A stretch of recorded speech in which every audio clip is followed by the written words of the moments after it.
Hi, friends. This is Wendy Harrop, and welcome to the Say Yes to Yourself podcast. On the Say Yes to Yourself podcast, you'll hear stories from women just like us who are adding the practice of saying yes in their daily lives in big and small ways, and as a result, are experiencing the truth that everybody wins when you say yes to yourself. Saying yes to yourself is a graceful unfolding, an intentional becoming of the very best version of you. It is my hope that in these conversations, we are able to find our truth and be inspired and empowered to live our very best lives. I'm so excited to go on this journey with you, and I look forward to finding a bit of our own story in each other's.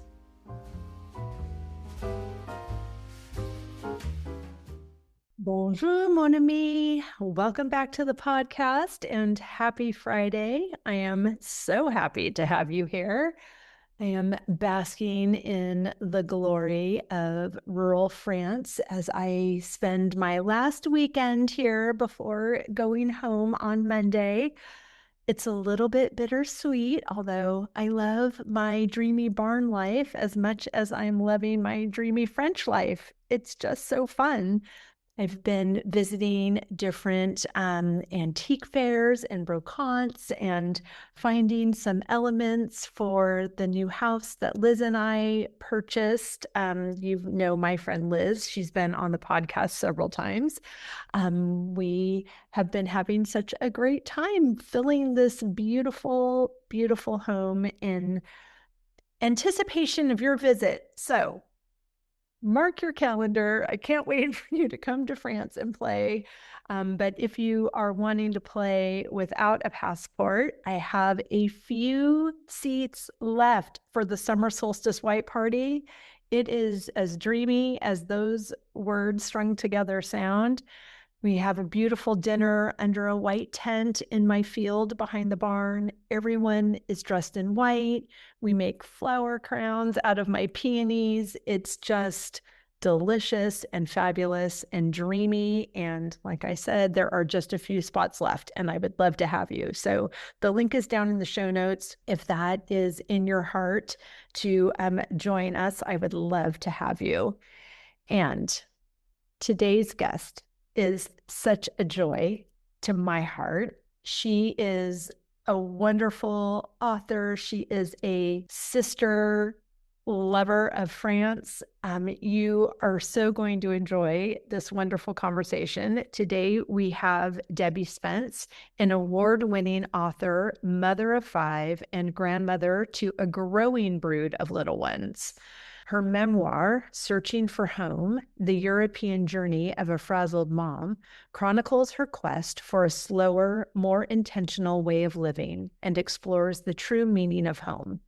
Since 2011, Debbie has blogged about the joys of embracing an unhurried life, and her writing continues to reflect her belief that beauty, peace, and meaning are often found in life's simplest moments. And I just have to say, she did such a beautiful job with her book and was so generous. At the end of each chapter, she included the stories of people who have followed their dreams and have relocated to Europe from wherever their origin was. And she's included my story and my love of France in her book, but so many of our favorites that we've had on the podcast or have engaged with on our trips to Paris. Molly Wilkinson and Beta Hashimpour and Andrea Reiser, and it's just so many fun people. I know you're going to love her book, and you are going to definitely love this beautiful conversation with my friend, Debbie Spence. Oh my gosh, Debbie Spence, I am so excited to have you here, and I can't wait for this conversation, and I appreciate you so much, and you are a delight, and everyone's going to love you, and they're all ready. Thank you for being here. Oh, I'm thrilled to be here with you. It's so fun. I love what you're doing. I love what you've done and how it is like it's the past, the present, and the future all smashed together, which is so gorgeous. And I would love to hear, first of all, before we start talking about your amazing book. Big question. I know. How are you saying yes to yourself in this season? Well, I'm in a transition season. A week ago, I turned 65. And Happy so birthday. in this season and today and every day, I am saying yes by deciding who I am going to be. And by saying and, and working on my thought processes of who I want to be for the rest of my life and reworking old belief patterns of age and feeling like, oh, you're too old or things like that. And so I'm saying yes and believing for a really exciting future. Oh my gosh, I love every single thing about that. And I'm doing exactly the same thing. The word that I chose for 2026 is legacy.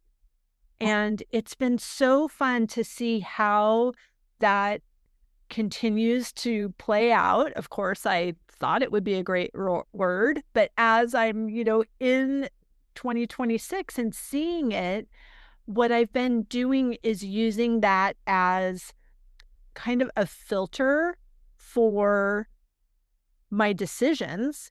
Is this decision in support of who I am now and the person I'm becoming, or is it just for who I am now? So sometimes it's, am I going to have a salad or am I going to have potato chips and a gin and tonic? So sometimes like that would be maybe a decision for the person I am now, but not quite the vote for the person I'm becoming. But I could have a salad and potato chips and a gin and tonic. That would be better for me. But I also get to decide in every moment with every decision how this is playing out. It's this practicing of presence, being in the present moment, but also being forward thinking. Yeah. I think about it like the seeds. We're living now, but we have got to be also planting seeds for the future. If we're not planting anything, there won't be a harvest of anything later on, a harvest of our dreams or a different mindset. I'm really working on having a different mindset and belief system. And your beliefs are made because of how we think. That's right. And so, yeah, and you talk about that all the time. So, And it's so fun to talk to someone who's listening because it is, it really is true. And I think when we're faced with a belief that is not supporting who we are now or who we're becoming, like I'm too old to do what I yes, want to do or whatever, it feels like when someone says, well, a belief is just the thought you keep thinking, that you're like, well, no, a belief is actually a belief. And yeah, that is true. And they are all formed based on our thoughts and stories. And sometimes, they're informed by other people's thoughts and stories, but it's practiced. And just yeah, like we can practice anything, if we learn a better way to do it, it is awkward at first. It's always messy before it's yeah, masterful. It's awkward before it's elegant. But with that practice, it does become a new habit, a new belief. And yeah. here we And are. just like with everything, we are not going to walk in it perfectly, but I think if we walk in it more more times and more days than not, then we're moving forward because especially like from my age, I've got a lot of years of beliefs that have been set up. Now, for me, the last 2 years have been rewiring everything because everything I thought was going to be and going to take place, it didn't happen. I had my 42-year-long marriage ended, which talked to you about that before. And so what you think you're going to be for the rest of your life and that you've been working forward to this point, all of a sudden it's like, that's not there anymore. And who am I? Who am I as me, this woman at this age, not as a wife, not as a mother, because like as a mom, I have 5 kids and 10 grandchildren, but I homeschooled my kids for 25 years. So I was very invested. And it's like, so now it's just me. And it's like, who do I want to be? And it's not even who am I? It's who do I want to be? And how do I want to finish out this life? And I sure am not going out limping. I love you so much. I'm part of the little group that's called Happy Brains. We meet once a week and it's just talking about, redoing our brains. And yesterday we were talking about neurogenesis and how we have brand new neurons or whatever every morning. And they don't know what you believed. They don't know what you were thinking yesterday. They're brand new and you can train them like little babies. Right. It's the direction you want to go. That made me very excited. It's so good. And it reminds me, I mean, I know we both have a background in faith as well. And it reminds me of that beautiful verse that your mercies are new. Mercies are new every morning. Yeah. I'm thinking, so everything is new every morning. So this morning I woke up and I'm like, okay, little brand new nerve endings. I'm like, we're going to start off by being thankful. And it's like, just I'm working on being a thankful person, being a positive person, that knowing my current circumstances are temporary. I know we need to be in the moment. My moment's not so pleasant right now. Then don't be there. Yeah. And so It's like I'm doing the work towards, saying that I believe that my future is going to be great. And I'm planting the seeds and I'm taking the steps that my future is going to be what I want it to be.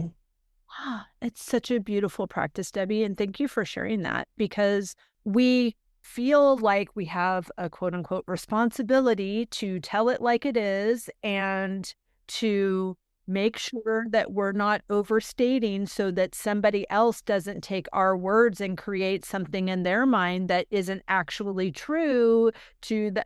It's like, oh my gosh, it's so exhausting. And it's why we keep recreating what is, comes from our focus of what is. And I think that life can kind of get us into that place, even if that's not maybe who we used to be. Like I have the benefit of my father, who's still living. He's 91, and hooray, he's the most positive person you'll ever meet.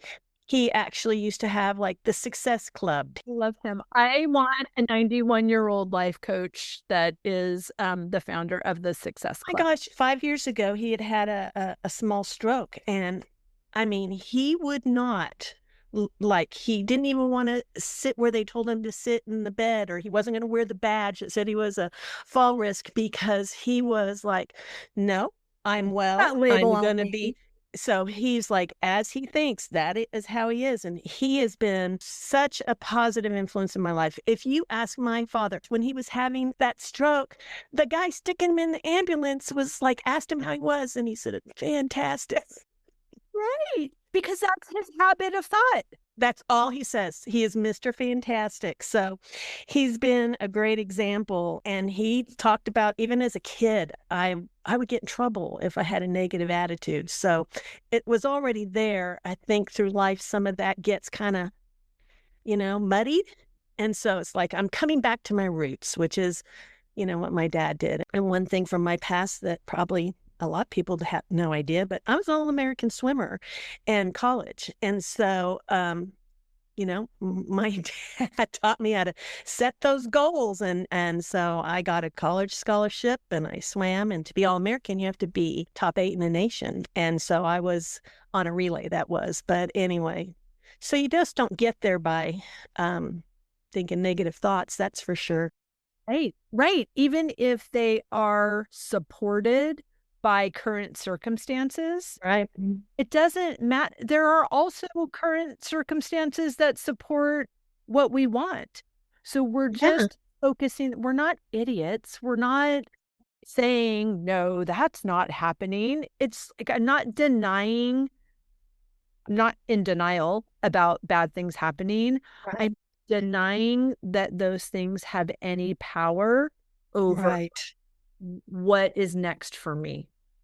Yeah. And it's also, and I don't understand the complete science behind it, but it's like how you talk about, if you talk about like a red car, and then Yep. so, and once you start thinking Yeah, about that that red car, reticular activation okay, then system. everywhere you see red cars. So it's the same thing. And so I am going to say what I want to see. So my saying for the past like 6 months has been everywhere I look, I see blessings, opportunities, and miracles because Love it. I want my brain on alert to That's notice right. those. We get what we expect, whether we Right. want it or not. It's absolutely right. One of mine for the past few months has been my income outpaces my desires. And Hey, that's I like so that one. fun. Because as I was closing out my QuickBooks year for 2025, I was so excited about what I got to be a part of, what was coming in 2026. And for the years prior, I was working through a divorce that was a 3.5 year process Mhm. and doing all this stuff myself and turning thoughts into things and relying on my beautiful, fabulous, generous credit card investors. And I am very proud of myself. Yeah. And you should be. Thank Yeah. you. And I don't have to wait until every balance is zero and every other, indicator is 7 figures before I am proud of myself. It's like I'm Right. proud of myself that I am continuing. I'm proud of myself that I am taking bold, courageous action in support of the woman that I am now and the one I am becoming. I like that. I have been living into my word legacy for years before I made it my word of the year. So now that added intention, which you were talking about, the work that we're doing, this mindset work it's about intention. It's about creating the experience that we desire and knowing that when we experience something that is not on our list of what we desire, that we did that too. And okay, how am I going to feel about this? Like you mentioned your dad. He's amazing. He's fabulous. He's Mr. Positive. He's Mr. Fantastic. And he had a stroke. So it's not that like nothing's ever going to happen to us Right. that is undesirable. It's what is our experience of Yeah. that experience going to be? That's what we have control over. Yeah. And I want it to be my my word. I have two words for this year. One is follow through, and the other is overcoming. And so, and it's like I'm going to be an overcomer. There are situations that definitely don't look pretty, but I'm an overcomer, and this is going to be my overcoming year. And I'm excited to see next year this time who I am, what I've accomplished, because I feel like I've already accomplished a lot. Writing this book was a humongous accomplishment because, well, I've been a writer for a long time, but I had finished the book except for the last chapter when my husband left. Mm. And so then all of a sudden I'm like, what do I do with it? Do I just chunk it? Do I start over? Yeah, it just sat for a little while. It starts to make us feel like our story, which it was the story you told, Yeah, somehow wasn't true because right. this thing happened. It denies our own experience or makes us Yeah, question our own experience. it does because, you're kind of was caught off guard and surprised, and so it's like, okay, so what am I going to do with it? But it's like, no, this is something, I worked hard on. I wasn't consistent with it, but I worked on it for 4 years. Perfectionism, you mentioned it earlier as well. Like we are not aiming for perfectionism, Right. we're aiming for intentional. And perfectionism is a trauma response. Yeah, I'm working on that one too. We all are. Yes. But so I got to the place where I could write the final chapter, and it has a different tone than the rest. But I did work with a developmental editor, and because I'm like, somebody has to tell me it's okay. Right. So, but so then I had to go through the process of publishing, and it's like I had to learn every single part of this and aspect of this, and it was, and the technology and all of that. I didn't know it all, and some days I'd be like, I'm thoroughly confused. I'm just shutting it down. I'll look at it again tomorrow. But I would come back, and then when I did learn something, it'd be like, okay, I learned that. I can learn something tomorrow.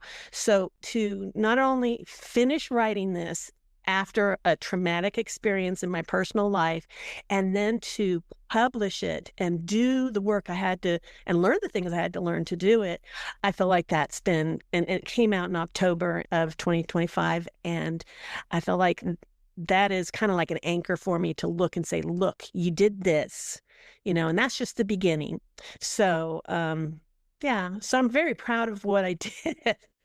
I'm really proud of you as well. And what I love about God's infinite grace and wisdom is that your book was telling your own story, which gave you the opportunity to look back and see how resilient, how resourceful, how fabulous you are, how you follow your bliss, what a great mom you are, like your wanderlust, all these things.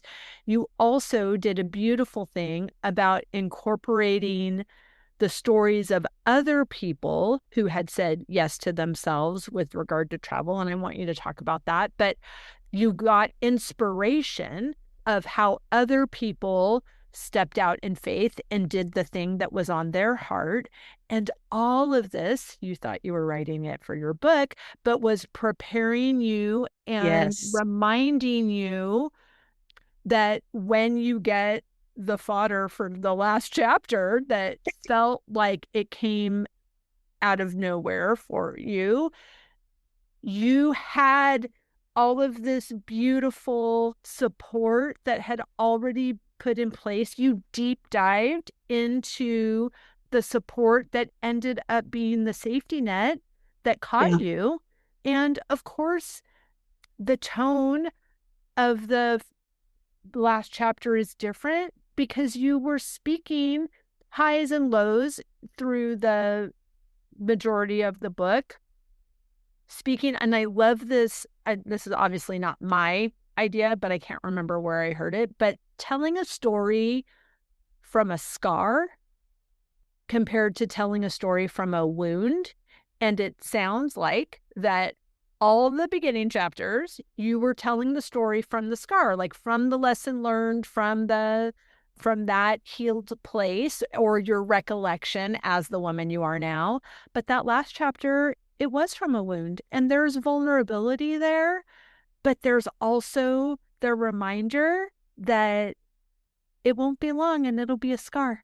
And you get to circle back to that thing, but from an up-leveled perspective, from a place of evolution and healing and grace and kindness, and calling you into the woman that you are becoming.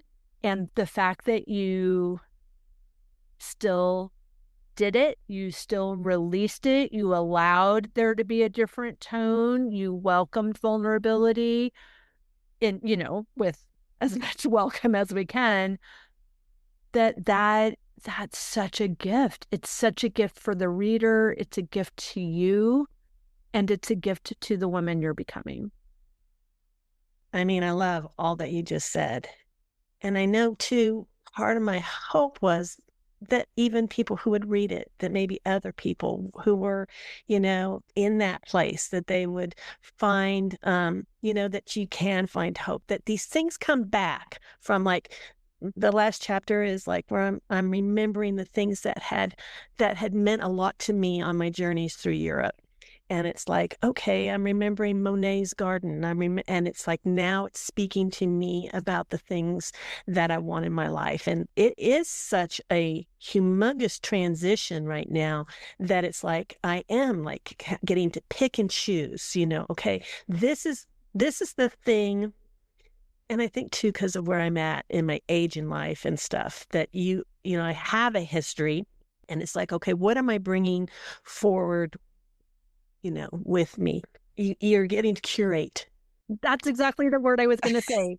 You're curating the experience you desire. You're curating the community you desire, even the belongings of your home. You get to, okay, as a fellow divorced person, or sisters, not fellows, but I don't know what the feminine version of fellow is, queen, going through, and again, like with 2025 being a 9-year is a year of completion. I had a woman on the podcast, Dina Barron, and she told us about, in numerology, how a 9 years completion and 2026 is a 1 year for new beginnings. So she shared in that and I have referenced that episode 1,000 times. Like, it was very pivotal for me and, in my life trajectory as well. But she was saying, like, whatever you are ready to complete with. And if you're on the fence and you don't complete with it by the end of the year, it will be in your energetic baggage for 9 more years. So I know, I was like, okay, I went through every drawer, every closet, every cupboard.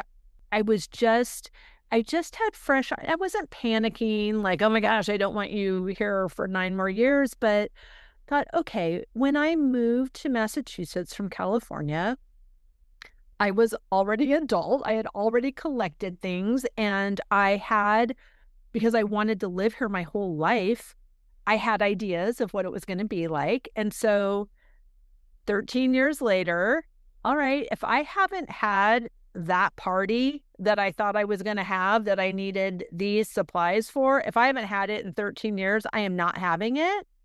I'm going to complete. And things that were, inherited, but not my choice, inherited by the choice of the person who was making all the purchases, like I got to be okay. I got to say, these things worked for my old life, and I am a new person living at the same address that once housed my old life. And so I am giving myself permission continuously to complete with things and to ask myself that legacy question. Is this a vote for the person I'm becoming, or am I a storage facility? Oh, yeah. That you hear a lot of people talk about, is it Maria Kondo or somebody, where she Marie says, Kondo, take right? it and hold it. Is that the one who says, hold it and decide how it makes you feel? And it's like, Yes, it sparks joy. yeah, well, and that is for every thought and belief, because I'm not going to Exactly. be a storage facility of a bunch of beliefs and thoughts, and that don't give me joy. And it's just going to Exactly. clutter my drawers and my closets. Yeah, I've been cleaning out You are too, so it's like, allowed. You yeah, are allowed to do that. In fact, no one's going to do it for you. no. You wish they could. No, I like doing it because I'm going to do it the way I want. You're exactly right. We sometimes think like we don't want to do it because it's going to be hard, but we also don't want it done for us, because nobody knows more than us what the next right step is. Yeah. It's so good. Okay, tell everyone about the book, the premise of it, all the yummy things that you did that was so beautiful, that were so beautiful and collaborative. Searching for Home, the European Journey of a Frazzled Mom. And it is you would think it's like just the physical journey, but it really is. I was this frazzled mom. I was overwhelmed with 5 kids and homeschooling and all the activities. And I'm a type A personality type person, so I'm always going full blast. And so I really started to, I probably started with watching or reading Under the Tuscan Sun. That was like, for a lot of women, that was our thing. It was like, okay, I'm going to go find this new life, because it's like that new life was going to be glorious. And it was in Europe, because it was a slow life, and it was peaceful, and it was a different thing where you're enjoying meals, and you're maybe sitting in the cafe or just going to the markets, in a village. And it was just like, so I had this dream, and I had this dream for many years. And so finally, when my last children are my twin daughters, who are now 25, but they when they graduated from high school, it's like, okay, we're going to go. And we just went. And then one of my sons and his wife, they wanted to come too. So it kind of grew. We ended up adding and adding. And so it ended up being 5 weeks. And we went from Paris to the Loire Valley to the Dordogne region. I think that is how you say it. I'm not sure. To Provence. And then went to Tuscany and Rome and Venice, up into Austria, over to Lake Como, to Colmar, and back to Paris. And so we did this giant loop. And my thing was, I'm going to find that magical home where I belong. And what the journey ends up being is really deciding, well, what is home, and what am I actually searching for? And so that is the journey. And it helps the reader too to maybe decide, what are they, searching for? Because we're all dreaming about this stuff. And then I included the 20 stories in the back, which, and Wendy is one of them. And her chapter is called, is it The Girl Who Said Yes? So good. It was like, I don't even remember how I found you on Instagram. I think it was at the time you were doing stuff with Jane Webster. Right. We started this podcast together. She was my co-host. Okay. It's The Girl Who Says Yes. That is the title of Wendy's chapter, because I was inspired also to take this journey, because my stepmom had lived in Europe for 8 years, and she lived on a canal boat. And so she just floated through Europe, and then also, like in the winters, us just stayed in the marina in Paris. And I would just make her tell me her stories over and over. Right. And I'm like, I love her story. And I loved all these different people's stories. And so I just started reaching out to the people that like I followed, that I thought were interesting. And it's been wonderful, because I have made connections with them. But it's like, what I wanted to share their stories too, because they're all different. And some of them, did move to different places. For me, it was your move to your dream, to move and have your bed and breakfast, in Massachusetts, and have your flower garden, and your trips that you take, over to France.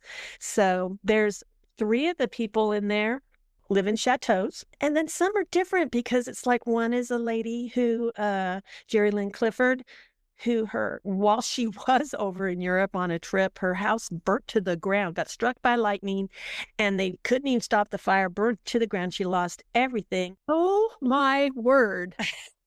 I guess you don't even have to go home.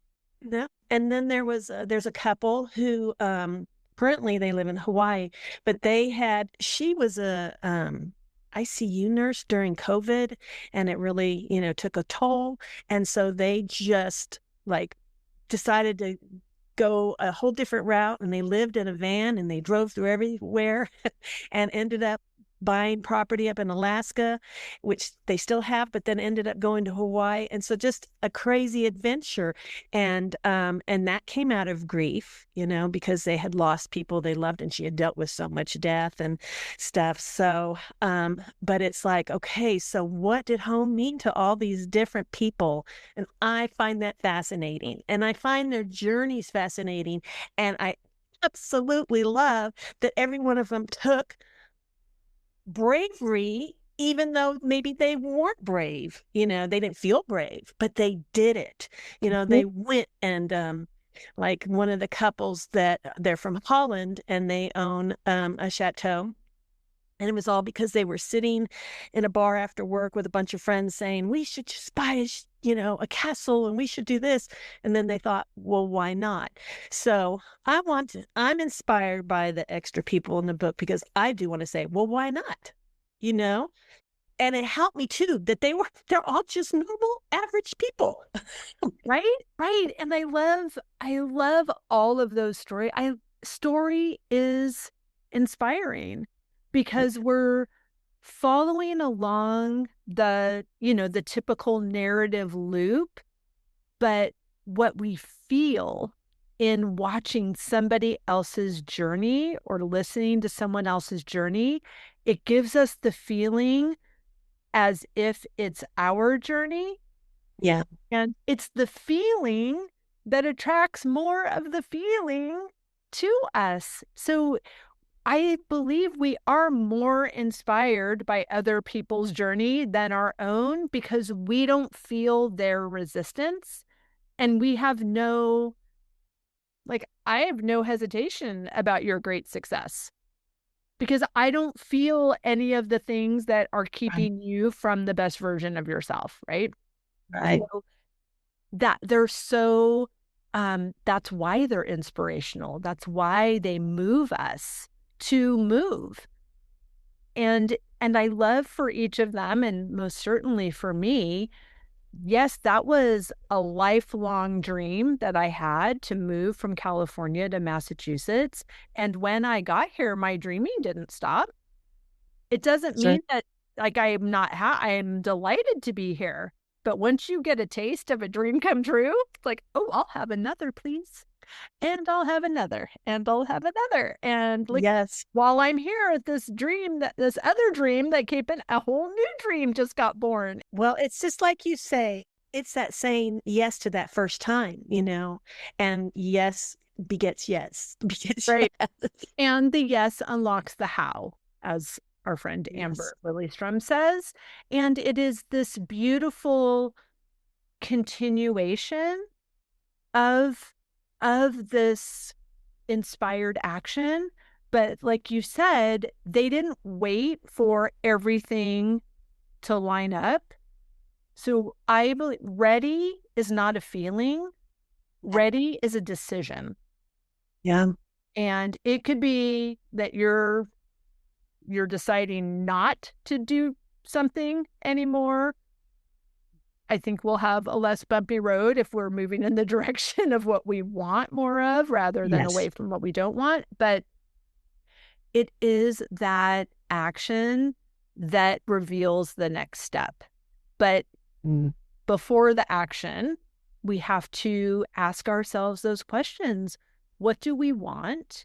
And sometimes that answer is, I don't know. I don't know what I want, because we are, just in this kind of storm of what we don't want.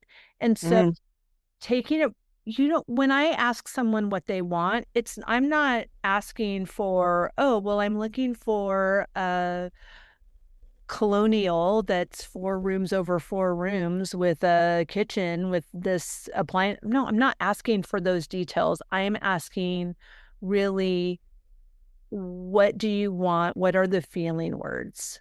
I want to feel free. I want to feel like I want to be in choice. I want expansion. I want joy. I want love. I want surprise and delight. I want discovery. I want good food. I want good drink. I want a beautiful hotel. I love easy travel. I love comfort. I want to be on an airplane in a seat that lies down. I didn't say, like, who's going to do my farm chores while I'm gone, who's going to, Right. what airport I'm even in. I think we all know what airport I'm in, but it's like, we don't have to, we can stay as general as allows that yummy, good feeling story to just fall out of our mouths. And as soon as it starts to be like, oh, but who's going to take Amelia to school and who's going to do, like, okay, we got a little too specific and we could tell by the way we feel. So we're just going to get general again. And that is how we practice dipping our toe into letting ourselves feel the way we want to feel, allow Yes. ourselves to think the way we want to think, and to have set intentions for the things we desire even before they get here. All of that is like what you're putting in your suitcase so that you're ready to take the trip when Yeah. it gets here. But all of that is what leads us to being ready to be ready. I would love to. I've thought about like the stories in my book. And as I wrote the additional stories, it showed me that, oh, I should have been a journalist because I loved interviewing people, getting their information and writing something. And I thought also I'd love to be a ghostwriter. And Maybe a podcaster. Then you just get to have these conversations and they're so easy and you don't have to publish it because someone else can do that for you. oh, that's funny because one of my sons bought me a mic for Christmas so I could make my book an audio book. But it's like I'm like, ooh, I like this little mic. I could do a podcast. But yeah, so who knows? Yeah, it's the most fun and fabulous things of all the fun and fabulous things I do. Oh, that's wonderful. Well, I've thought about how I'd love to like even dive deeper into some of these stories because I would love to know what were the thoughts they had been thinking? What were the things that that they had done to plant to prepare them to have this amazing thing? And, just go deeper. Because I find that fascinating. Right. I mean, with anyone that, we hear these stories of how, someone's a waitress and they get discovered and now they're this, big deal, but they did the reps, right? Like, yeah, they're a waitress, but they went to singing lessons and they went to acting class and they did Right. all these things. And they say, I don't know if it's in the Malcolm Gladwell's Tipping Point book, but it talks about like you have to put in like 10,000 hours to become an expert, and it takes 10 years to become an overnight success.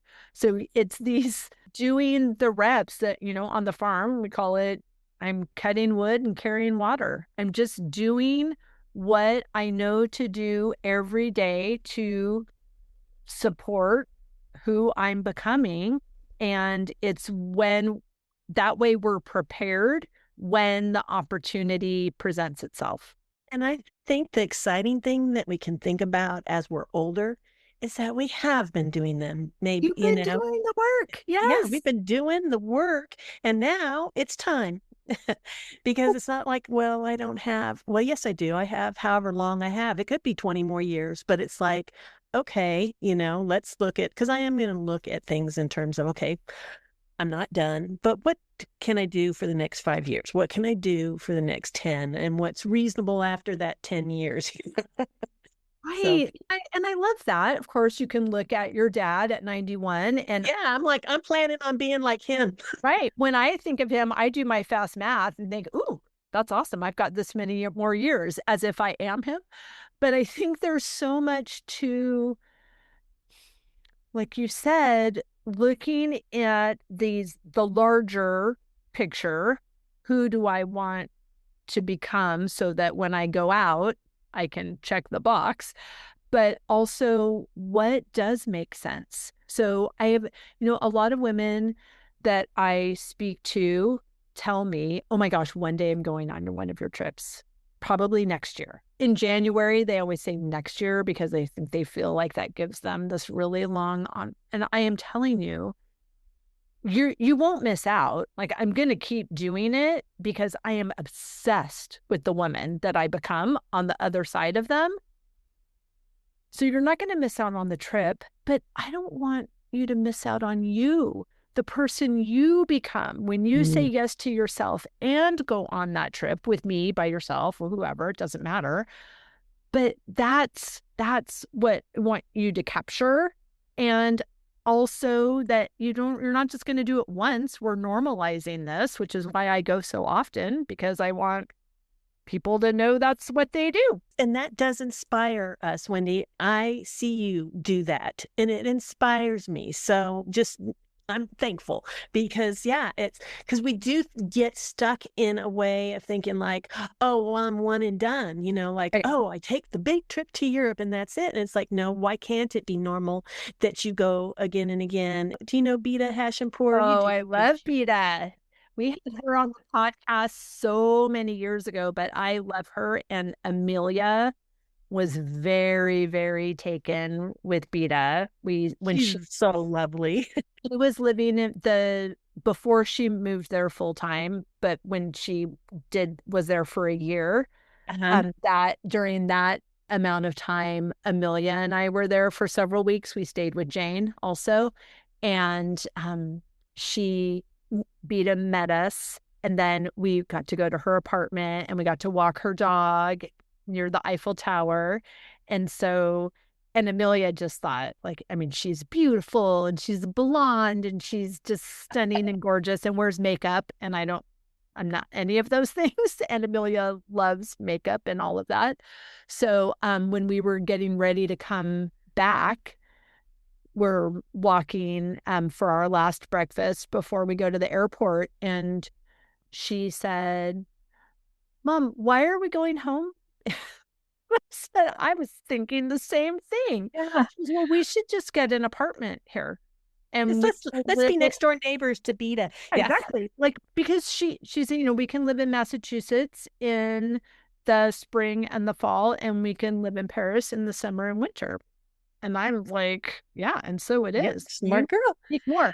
But I loved that her interaction with Beta showed her what's possible. And she's like, well, people have apartments. I was just in one, so I know it's a thing. We should do that too. And so I am a super fan of Beta, all to say. So please. Well, she's one of the stories in my book too. And so I had been on her podcast, and I just loved what she said, because she's saying how a lot of times, we look at other people, we look at Beta because she went over there and stuff, and you just think she's so brave, or that she's a different type of person. She's like, I didn't know what I was doing. I did it scared. I had to research and find things, and it's like, oh my gosh, any of us can do that. It's not like reserved for this special few. Chasing the life that you want is not reserved for that special few, because you get into this place where you think, oh, that's them. They can do that. Right. The only difference is they said yes. Right. And then Molly's in your book too. Molly is. Yes. A lot of people that you probably know, because you guys are a close community. And then I don't know if you ever went to Adrienne Reiser, to her flower shop. No. She has La Rosoir. It's the oldest flower shop in Paris. So, but just amazing opportunities that come because you say yes. Because like with Adrienne, she loved what I wrote about her. And so that opened the door. And so then she has a book coming out in May, and it's about flower arranging. It's a gorgeous, coffee table book. And I got to work with her on it because she had liked what I wrote, and it just opened the door for wonderful things. And It was just wonderful. And then I'd be talking to my kids, and I go, and my friend in Paris, and they're like, Mom, do you hear yourself? And it's like, yep. So good. I can't wait for that podcast to come out, because you already have this whole lineup of people to interview. So good. No, that would be so fun. Oh my gosh, I love everything about this, Debbie, and I could obviously talk to you all day long and look forward to opportunities to do more of that. But please tell everyone where they can find and follow you and how they can get their own copy of the book.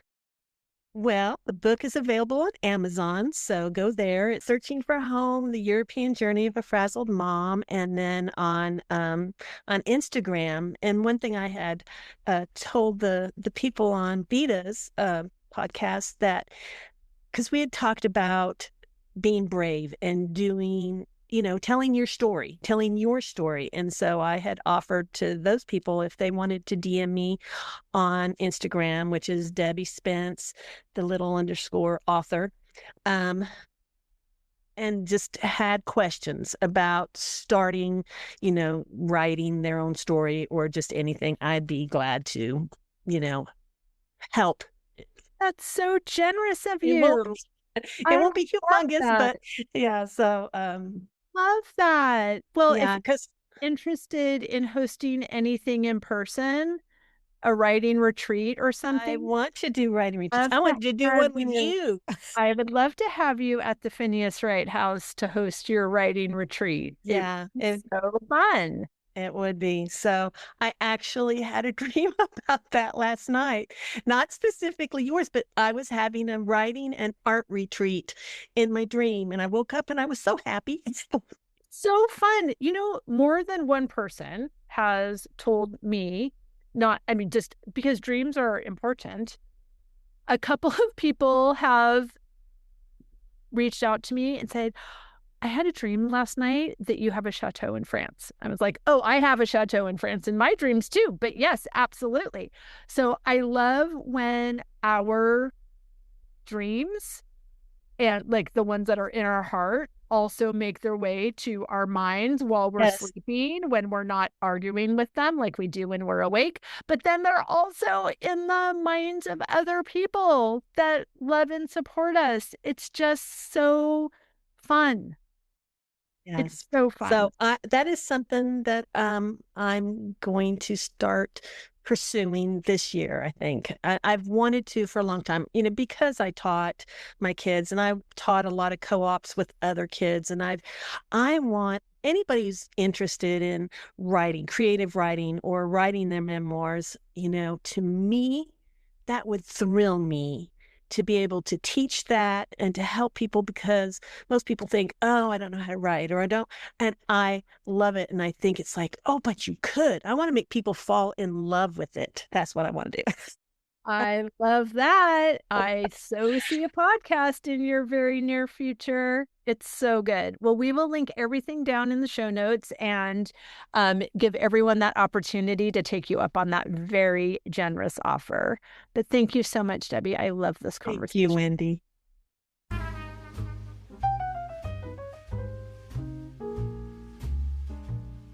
I hope you enjoyed that conversation as much as I did.